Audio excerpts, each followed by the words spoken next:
오늘은 속죄소의 보혈이란 제목으로 역시 주님의 보혈에 관한 설교를 좀 말씀드릴까 합니다. 하나님의 구원은 너무나 정확하십니다. 아담과 하와가 에덴 동산에서 죄를 지었을 때에 짐승을 잡아 피로 만든 가죽옷으로 그들의 죄를 없애 주셨습니다. 그리고 애굽에서 종살이하는 이스라엘 백성들을 건질 때에는 문설주에다가 양의 피를 바름으로 말미암아 그들을 건져 주셨죠. 근데 이것을 조금 더 구체화시키면서 오늘 본문에 보면 속죄소라는 것을 만드십니다. 양을 잡을 때에 죄인들이 그 양에다가 머리에 손을 얹고 기도를 합니다. 하나님, 내가 이런 죄를 졌으니 이 양에게 모든 죄를 전가시킵니다. 그리고 대신 양은 내가 지은 모든 죄를 짊어지고 피를 흘리며 죽습니다. 이 죽은 피를 대제사장은 1년에 한 번씩 속죄소에 갔다가 피를 뿌리면서 죄를 용서받게 되는 것을 오늘 본문에 말씀하고 있는 것입니다. 이 피를 뿌리는 곳을 갖다가 바로 하나님의 성소라고 얘기합니다. 근데 성막이라고 얘기하는데 이 성막은 세 구분으로 나눠져 있습니다. 뜰과 성소, 지성소라고 있는데 바로 이 지성소 안에 하나님의 법궤가 모셔져 있습니다. 그리고 법궤 뚜껑, 즉 법궤 뚜껑을 갖다가 속죄소 이렇게 얘기를 하면서 그 법궤 뚜껑에 우리가 전가된 양의 피를 부으면서 1년 동안 모든 죄가 용서받게 되는 거죠. 이것은 바로 예수 그리스도가 앞으로 오셔서 우리의 모든 죄를 짊어지고 죽는다고 하는 사실을 미리 예표로 하시다가 이제 2000년이 지난 후에 예수님이 오셔서 우리에게 모든 죄를 용서하신 은혜를 허락하셔서 지금은 이제 저런 양의 피를 가지고 죄를 용서받는 게 아니라 바로 직접적인 예수 그리스도의 보혈의 능력으로 구원을 받고 은혜를 받는, 그리고 하나님의 자녀가 되는 은총을 허락하게 되는 겁니다. 근데 아까 얘기했던 저 법궤라는 것이 있는데 이 법궤는 하나님의 임재의 상징을 얘기하는 겁니다. 근데 법궤를 만들 때에 아주 그 사막에 너무나 흔한 나무 하나를 찍어다가 깎아서 법궤를 만들도록 했는데 그 나무 이름이 뭐냐? 바로 조각목, 또 다른 말로 얘기하면 시띠나무 이렇게 얘기합니다. 우리나라 말로 얘기하면 아마 아카시아과에 속하는 그런 나무를 얘기하는 건데 저 나무가 그 사막에 너무 널려 있어요. 그리고 나무의 가치가 없어요. 뭐 쭉쭉 뻗은 것도 아니고 꼭 하여튼 뭐 이상하게 생긴 그런 나무인데 저 나무를 베다가 정말 이 법궤를 만들어라. 그리고 속죄소를 만들어서 거기에다가 1년에 한 번씩 양을 잡아 죄의 피를 뿌리면서 너의 모든 죄를 용서하겠다가 이렇게 말씀하고 있는 거죠. 정말 이 시띠나무는, 조각목은 너무나 흔한 나무입니다. 다른 말로 얘기하면 흔한 죄인들이라는 얘기입니다. 근데 흔한 죄인들이 하나님이 귀하게 갖다가 아주 사용을 하셨죠.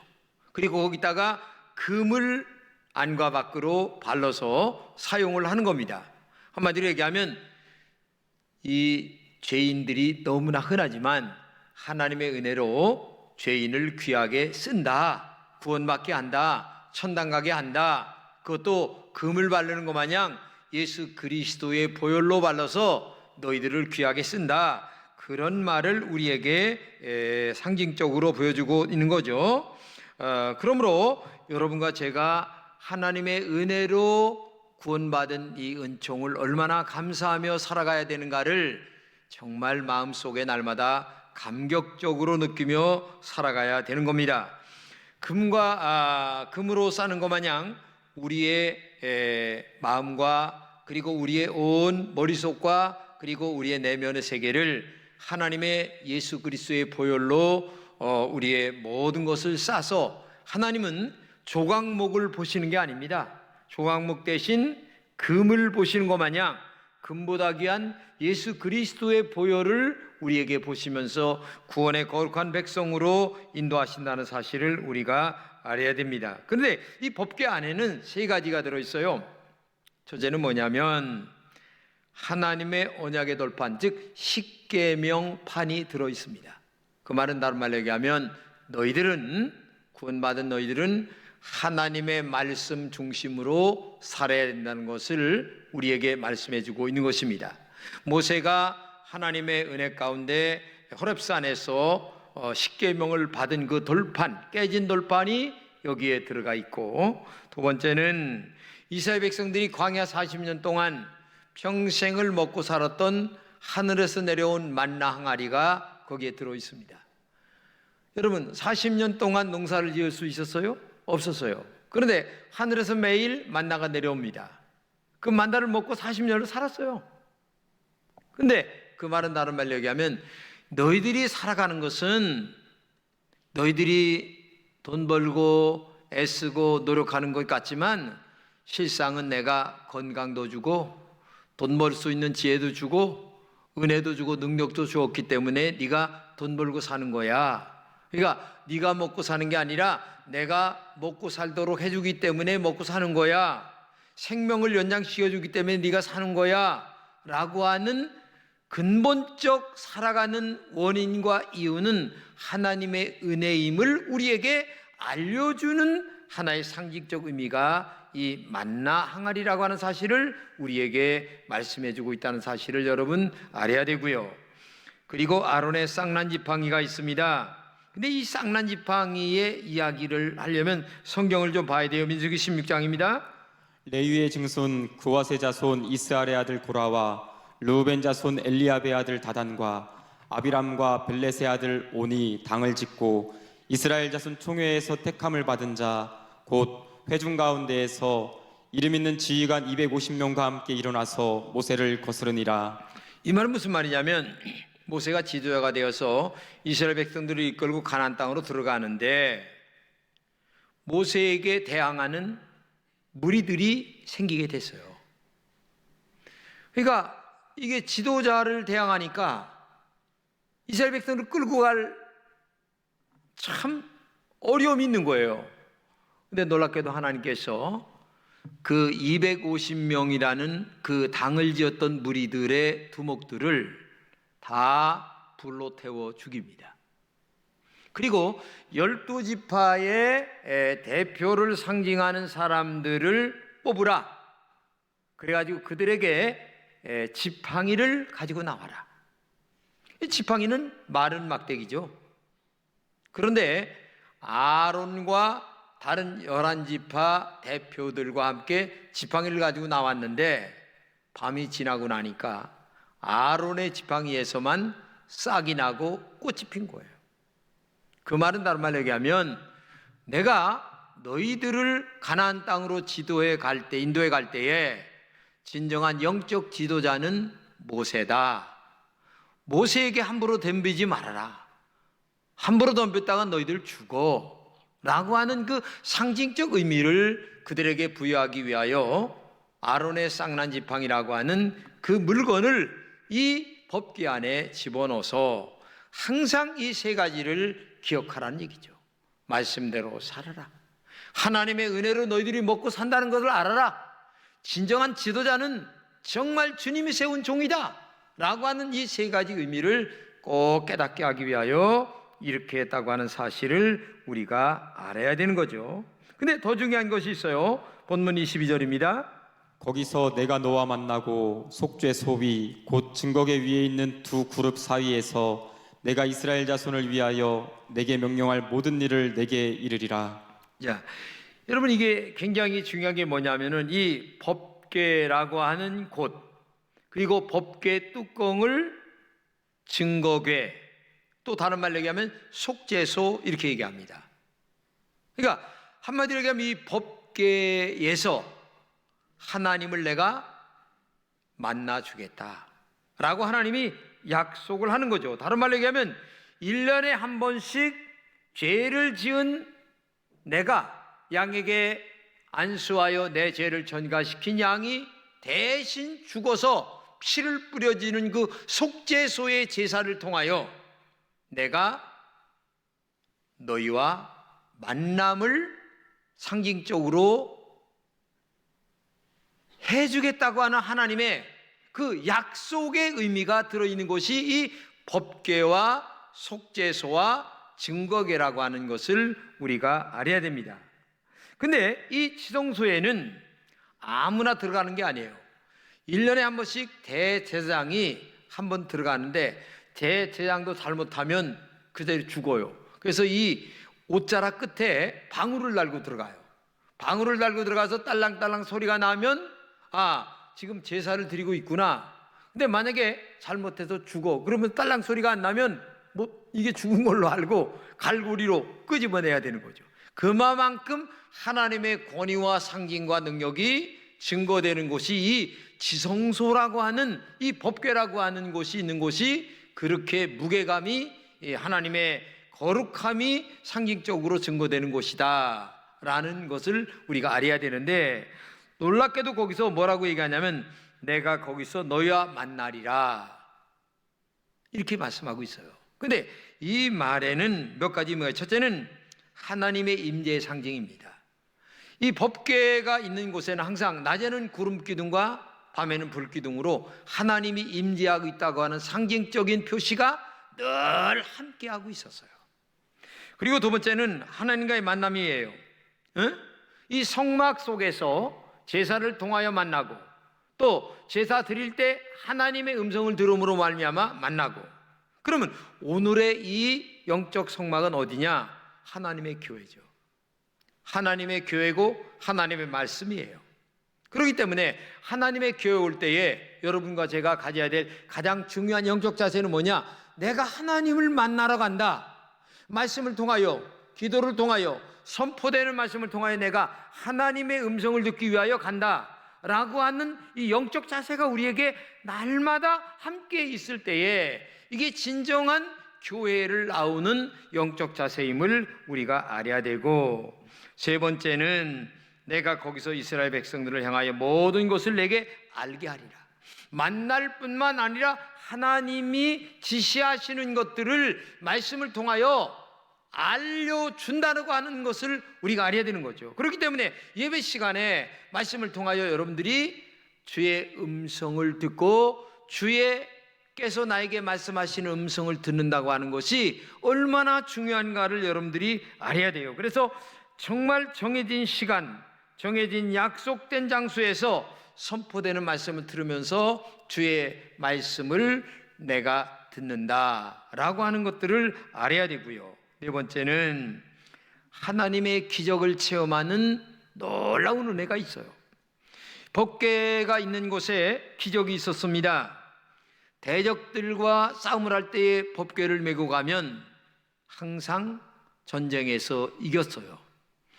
뿐만 아니라 법궤를 맨 제장들이 강을 들어갈 때에 요단강이 먼저 갈라지는 은혜가 있었고, 여리고성을 함락할 때에 놀랍게도 법궤를 메고 갈 때에 여리고성이 함락되는 은혜가 있었다. 즉 다른 말로 얘기하면 하나님의 기적적인 역사가 이 법궤, 즉 말씀을 통하여 우리의 삶 속에서 계속 이루어지고 능력 있게 역사한다고 하는 사실을 우리에게 상징적으로 말씀해 주시는 것이 이 지성소 안에 있는 이 법궤, 속죄소의 의미를 우리에게 말씀해 주고 있는 거고요.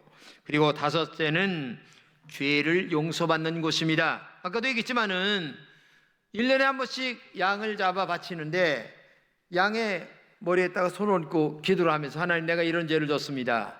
대신 이 죄를 양에게 전가하여 양의 피를 뿌릴 때에 내 죄를 용서해 달라고 하는 기도를 하는 거죠.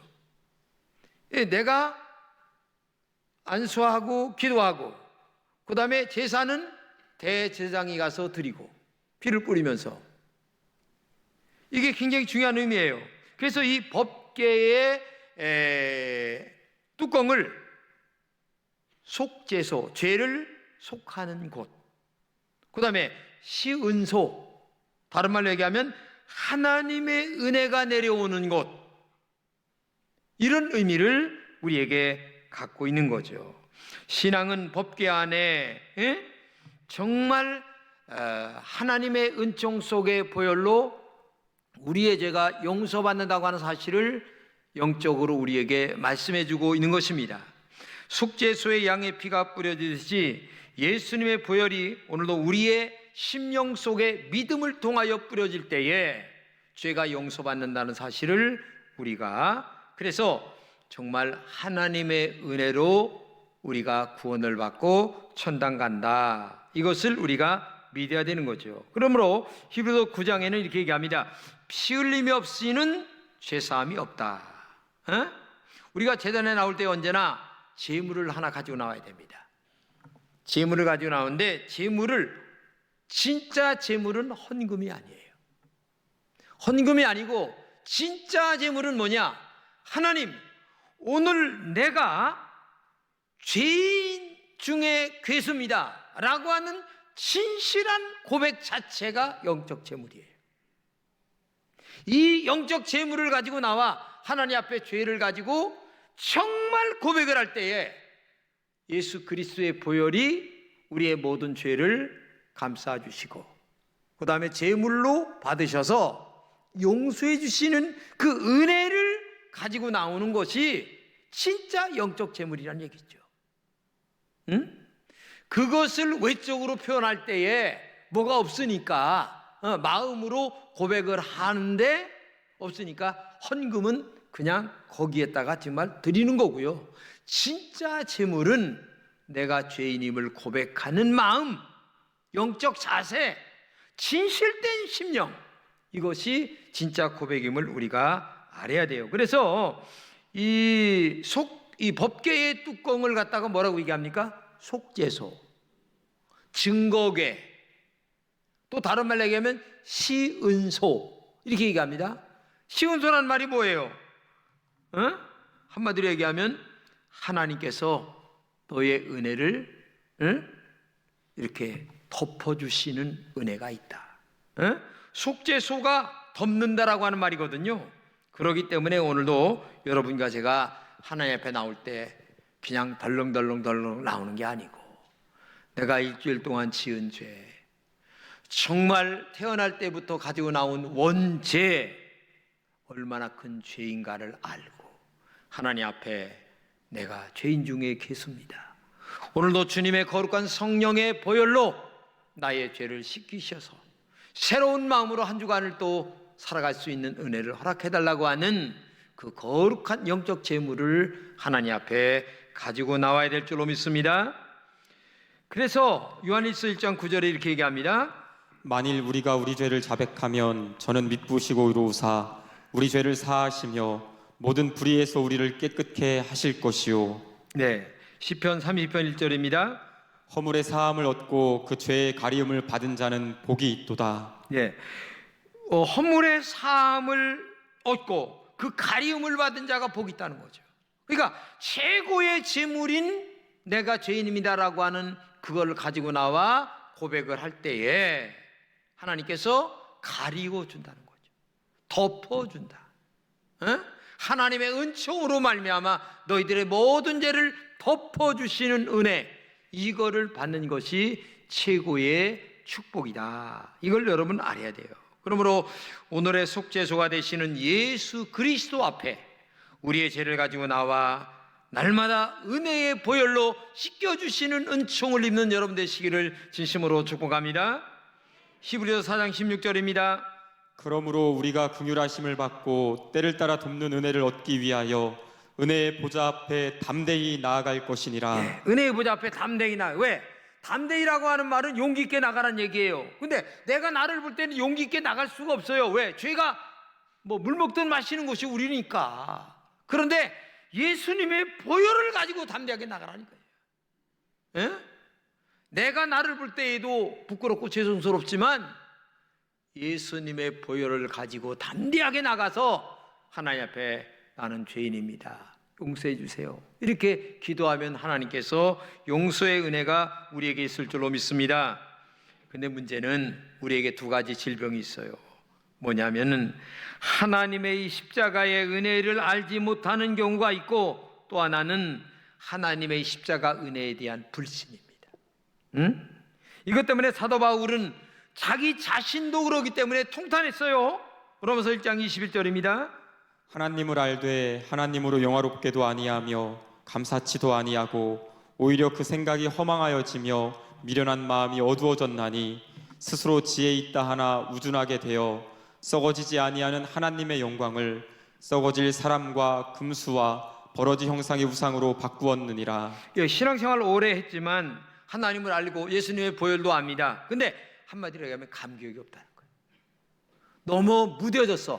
세상에 죄가 한 번 또 바르고 또 바르고 또 바르고 또 발라서 진짜 껍데기 이 세상의 죄악들이 너무나 우리의 심령을 그냥 두껍게 발라가지고 하나님 앞에 나올 때에 의무적으로 나오고 감격도 없고 뜨거움도 없이 나온다는 얘기입니다. 입으로 주여 주여 하며 찬양도 부르지만 기도도 하지만 문제는 그 마음 속에 주님에 대한 십자가 보혈에 대한 감격적 은혜가 우리 마음속에 없다는 것이 마음의 아픔이란 얘기입니다. 우리는 십자가 은혜의 보혈에 뿌려지는 영적인 속죄소인 이 거룩한 성전에 나와 예수님의 보혈로 날마다 목욕을 하는 은혜가 있을 때에 감격이 되살아나고 그 다음에 은혜가 다시 살아나 주님이 내 안에 내가 주님 안에 거하는 은혜가 우리 안에 있게 될 줄로 믿습니다. 어느 분이 목사님에게 물었어요. 목사님, 사람이 일평생 죄를 짓고 살다가 죽기 전에 마지막 순간에 예수님만 찾아도 구원받는다면서요? 그러니까 목사님이 씩 웃었어요. 또 다른 사람이 또 물었어요. 목사님, 사람이 마음으로 형제를 미워하기만 해도 살인죄가 된다는데 그는 지옥에 가나요? 목사님이 씩 웃다가 가만히 있다가 또 다시 물었어요. 여러분, 작은 돌멩이가 배 없이 바다 위에 뜰 수 있을까요? 없지요. 아주 지체만한 돌멩이가 있는데 그 돌멩이가 배가 없이 바다에 뜰 수 있을까요? 없지요. 그러면서 목사님이 하는 말이 큰 돌멩이든 작은 돌멩이든 중요한 것은 배 때문에 가라앉지 않는다는 겁니다. 이게 중요한 거예요. 작은 죄든 큰 죄든 그게 중요한 게 아니라 배라고 하는 십자가의 보혈의 은혜의 배가 오늘도 우리를 용서하시고 죽지 않게 하시고 지옥에 가지 않게 하시고 가라앉지 않게 하시는 은혜 때문에 여러분과 제가 하나님 앞에 나올 수 있다고 하는 이 은혜, 이거를 여러분들이 얼마나 감격적으로 가슴 속에 느끼고 살고 있느냐. 지식으로만 아는 게 아니라 오늘 마음속에 얼마나 가슴에 뜨겁게 느끼고 살아가는 은혜가 있느냐, 이게 중요하다는 거예요. 이게. 근데 오늘도 우리는 너무 세상에 쩌들었어. 마치 옛날 어려서 우리가 학교 다닐 적에 기름칠을 그냥 초칠을 너무 많이 해가지고 나중에 뭐 안 되잖아요. 우리 심령이 그렇게 됐어요. 세상에 그냥 때가 너무 많이 붙어가지고서 은혜 얘기해도 전혀 느낌이 없어요. 너무 잘 먹고 잘 입고 잘 살다 보니까 더 잘 먹고 잘 입고 잘 살려고 하는 그것이 아주 그냥 대단해져 가지고 십자가 보혈의 은혜 얘기해도 아까 우리 집사님 찬양이 얼마나 은혜로운지 난 눈물이 날지. 그런데 감동이 없어요. 귀까지는 오기는 하는데 이 심령에 심장에 뛰질 않아, 이 은혜가. 그래서 오늘 이 은혜가 얼마나 우리가 잘못됐는가를 알아야 돼요. 에베소 2장 8절이 합니다. 너희가 그 은혜를 인하여 믿음으로 말미암아 구원을 얻었나니 이것이 너희에게서 난 것이 아니요 하나님의 선물이라. 행위에서 난 것이 아니니 이는 누구든지 자랑치 못하게 함이니라. 여러분들이 잘나서 의로워서 똑똑해서 많이 배워서 지위가 높아서 하나님의 자녀가 된 게 아니에요. 하나님이 예정하시고 약속하시고 전도를 통하여 불러내시고 어느 날 성령 오셔서 예수 그리스도의 십자가의 보혈의 은혜를 깨닫게 하시고 고백하게 하시고 눈물 나게 하시고, 그래서 하나님의 자녀가 된 거예요. 이게 얼마나 큰 은혜인가를 알아야 돼요. 내가 하나님의 십자가 보혈의 은혜를 얼마나 느끼고 감사하고 살고 있는가, 심령 속에 솔직하게 정말 보혈의 은총 속에 내가 얼마나 살고 있는가를 다시 한번 느끼며 살아야 되지 않느냐. 사망에서 생명으로 옮겼다고 하는 이 사실, 내가 지옥 갈 사람이 천당으로 가겠다는 이 은혜, 이게 얼마나 대단한 축복인가를 다시 한번 이 고난 주간에 십자가 보혈의 은혜를 깨달으면서 여러분과 제가 속죄소의 보혈의 은총 속에 대신 내 죄를 짊어지시고 죽어서 피 흘려주신 보혈의 은총을 다시 한번 감사하면서 이번 한 주간도 승리하는, 그리고 날마다 승리하는 여러분 되시기를 진심으로 축복합니다.